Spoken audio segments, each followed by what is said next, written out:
Hey guys, I'm Andrea and today I'm going to be doing my May wrap up, which I know is like the middle of June, but I haven't made this video up. And it's also going to be my /sobathon wrap up because I never made a follow up to that last video. So I tried vlogging my sobathon experience, but that totally failed, and I'll show a little bit of it right here.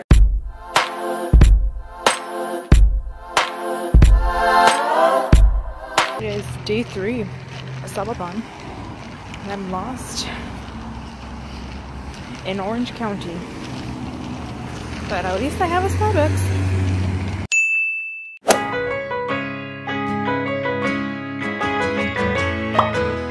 California, here we come. So update, I keep reading this book, House of Impossible Beauties, and it's so cute, but then I'm reminded of all the video reviews I've seen on this book and how it ends terribly, so I'm just like, there is impending doom.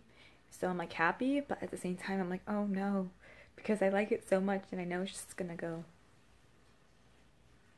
down. So yeah.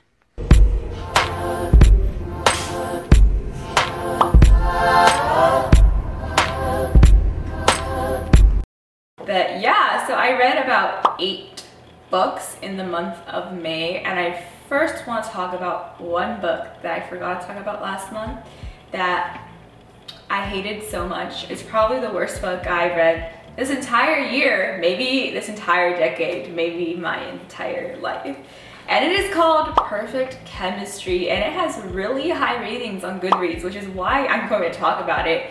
It is, for lack of better words, trash.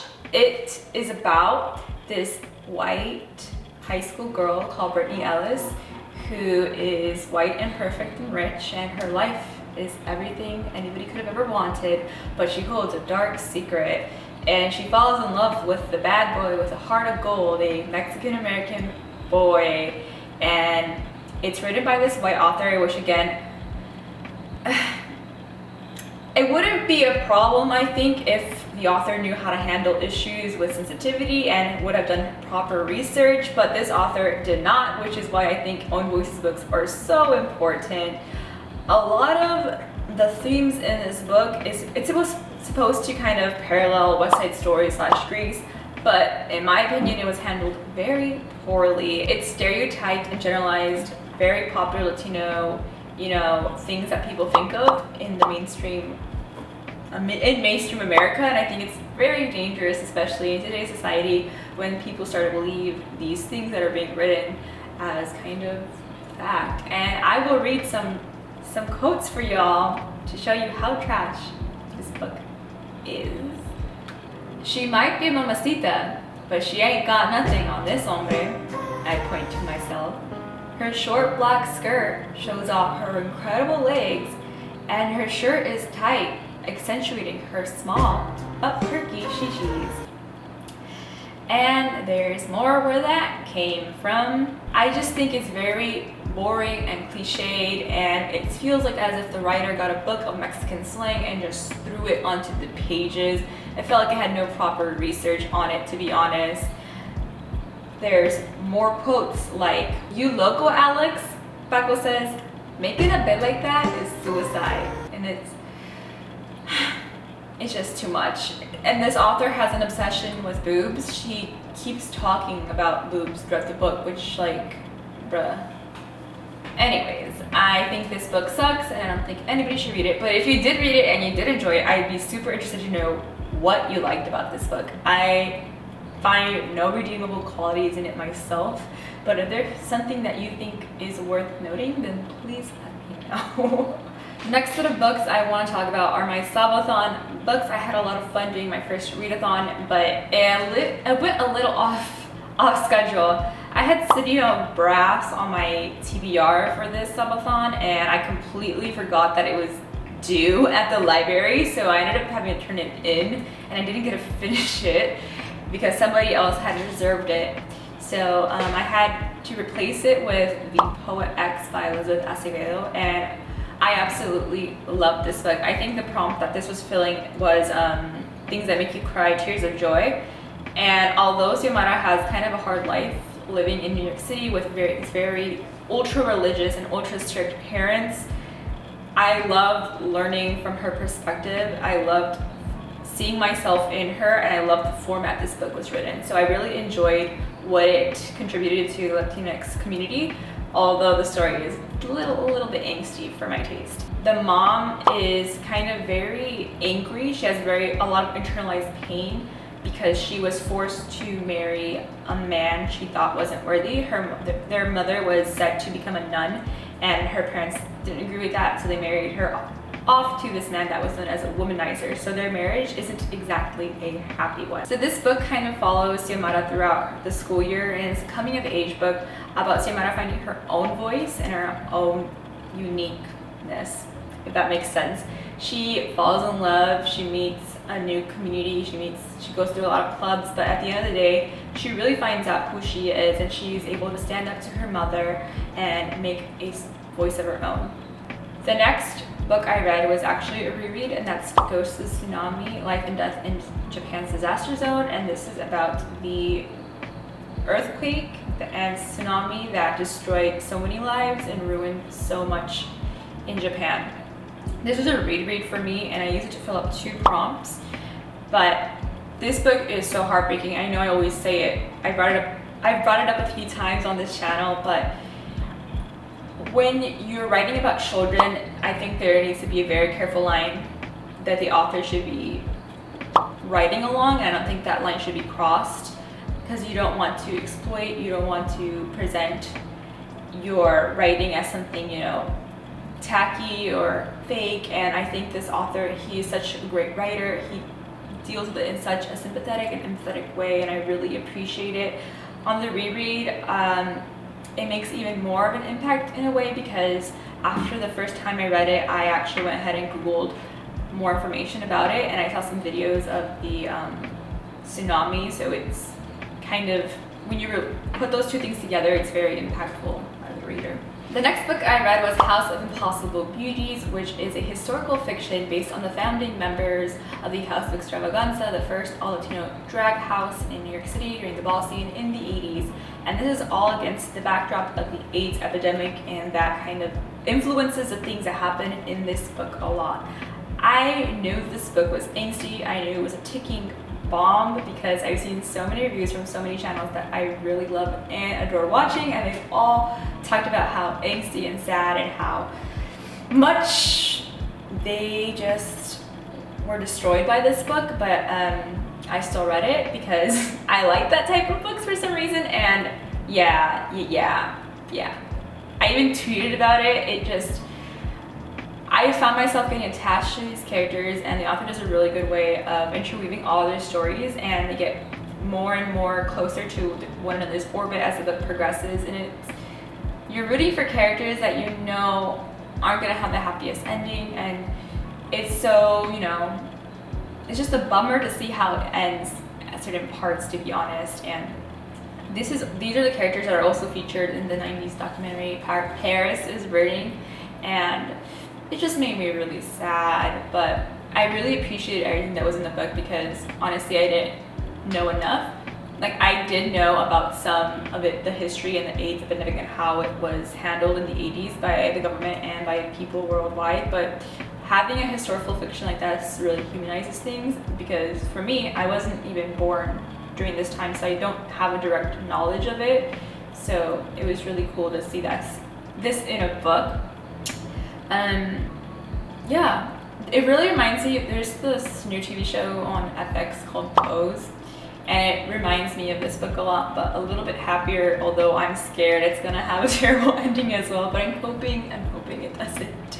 The last book I read for Sobathon was The Astonishing Color of After, and this is a book that is a coming of age of sorts, I guess you could say. It's about Lee, and Lee is a girl who has just lost her mother. Her mother committed suicide, and Lee believes that her mother has turned into a bird, and she follows this bird to where she thinks it's leading her, which is Taiwan. So she flies to Taiwan with her father to visit her maternal grandparents, whom she has never met, and she tries to discover her own grief and unravel what she thinks her mother has left behind for her.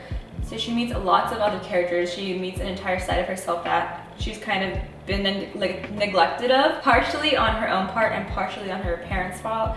She learns a lot of hidden family secrets, and I love the way this book deals with grief. I think it's a very, very interesting book when we're talking about like intergenerational trauma and like depression as something that is genetic. Although Lee never explicitly says in the book that she also has depressive thoughts, you can definitely read into it and imply a lot of the things that her grandmother, her father said affected her mother. You can kind of see them seep into the pages of the book.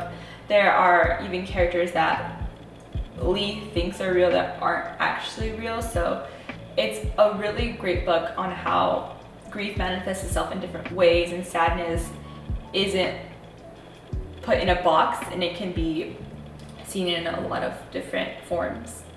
And I really like the book. And yeah, those are the 4 sobathon books I read, and I had a lot of fun reading them. Although I didn't vlog, I really did try to vlog, but I just failed at it. The next 3 books I read were my books that I read for my Leathernecks middle grade books, which is Stepson Taco Queen, The First Rule of Punk, and The Epic Fail of Arturo Carmona. And I won't talk much about them, but I'll leave a link to that video here where I talk about them more in depth. But I really love seeing these really great middle grade books talk about diversity in a way that I haven't seen a middle grade book in a long time. So they're really refreshing and really, you know, just nice to read. They're fluffy books. The last book I want to talk about is Monthlong Yet. Now, I read this on ebook, and I thought this was going to be a nice fluffy read for me to read after sobathon. I just thought it was just going to be nice and fun, and the premise sounded cool, and I was just very, very wrong. So Monthlong Yet is written by Karen Russell, and this is a book about a girl who lives in Florida, in the swamplands of Florida, a little island off of Florida actually. And her family owned a crocodile theme park. So her mother is diagnosed with cancer and she ends up dying, and her mother was the main attraction of this crocodile theme park. So after her mother's death, everything just falls apart. The theme park kind of falls into shambles. Her dad disappears for days at a time and kind of just leaves the 3 kids. She has 2 other siblings, and the dad just leaves these kids alone for like weeks at a time and days at a time alone in this island with crocodiles. And it just kind of just unravels from there. Her sister believes that she can talk to ghosts, and she thinks she's in love with a ghost as well. Like, it's just weird. And her older brother just wants to get out of the family business. He just wants to be a normal dude. So the main plot of the book happens when their dad leaves again on one of his long business trips, and he doesn't come back for weeks. So it's just the sister, our main character, and her brother dips and decides to work on the mainland. So then it's just the sister and her, and the sister decides that she's in love with a corpse, a ghost, I don't know. So she like runs away, and so the main character is left with no choice but to look for her sister, because her sister just hops on a boat and like dips. So this is where things get weird. Yeah, sad. Weird, sad, and dark. So after all this, the sister encounters this really creepy hobo dude who says he can help her find her sister. She ends up going with a stranger who turns out is actually kidnapping her, and he like takes her out into the open ocean, and she's stuck in this boat with him, and he just has a coat made out of feathers, and he just smells and he's creepy, and he ends up like raping her. And this girl is like basically a little girl. She's like 13 years old or 12 years old in this book. So it's really heartbreaking to see how that happens, and I didn't expect it in this book at all. So it got really dark really quick. But at the end of this day, the book ends with her family reuniting. I just wish I would have known what it was about. Damn, I almost wish I could have included this in my sobathon readathon, because it was dark. Yeah. Anyways, yeah, those are the books I read in the month of May. I'm in the middle of reading a lot of cool books in June. And yeah, I guess I'll see you guys next time, and thanks for watching.